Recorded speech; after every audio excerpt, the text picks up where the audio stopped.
وقتی 15 سالم بود شدیداً پسر شر و شیطونی بودم، به طوری که همه دستم در عذاب بودن. یادم همون سالا بود که خونمون رو عوض کردیم و وارد یه محله جدید شدیم. تو همسایگی اون خونه جدید روبروی خونه ما یه آقای تنهایی زندگی میکرد که شدیداً ترسناک بود. کم و خمیده و لباسای شدیداً کهنه. هر روز ساعت 6 صبح من میرفتم مدرسه و میدیدمش که پشت پنجره نشسته و داره با یه حالت بیروح به آدما نگاه میکنه. و وقتی ساعت 2 برمیگشتم میدیدم نیست. یه بار وقتی میخواستم آشغالا رو ببرم بیرون دیدمش که پشت پنجره است و داشت با اون چشای بیروحش بهم نگاه میکرد. خیلی کنجکاو بودم ببینم چشه کیه، چرا اینطوریه.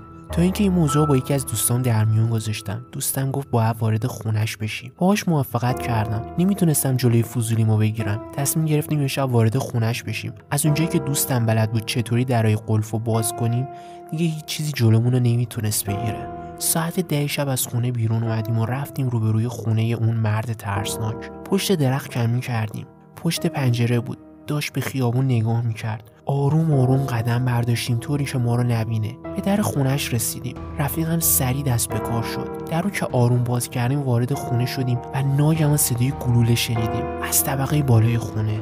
آروم آروم به طبقه بالا، جایی که اون مرد همیشه از اون بالا همه چی رو نگاه میکنه، رسیدیم. دیدیم مغزش پاشیده به پنجره و یه تفنگ و یه ضبط صوت دستشه. صحنه خیلی بدی بود. دوستم گریه کرد. سریع از خونه رفتیم، اما من رفتم ضبط صوت رو برداشتم و پلی کردم. به نظر صدای خود مرده بود.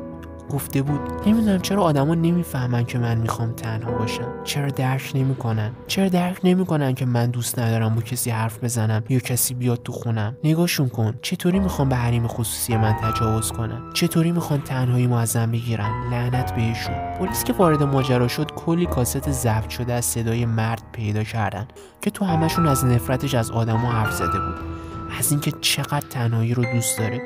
تو یکی از نواراش از مرگ همسرش حرف میزد. به نظر میرسید از اون سال به بعد دیگه هیچ وقت هیچ کس وارد خونش نشده و همیشه تنها بوده. مرسی از همراهیتون. سابسکرایب، حمایت، لایک فراموش نشه. عشقید. شب خوش پایان.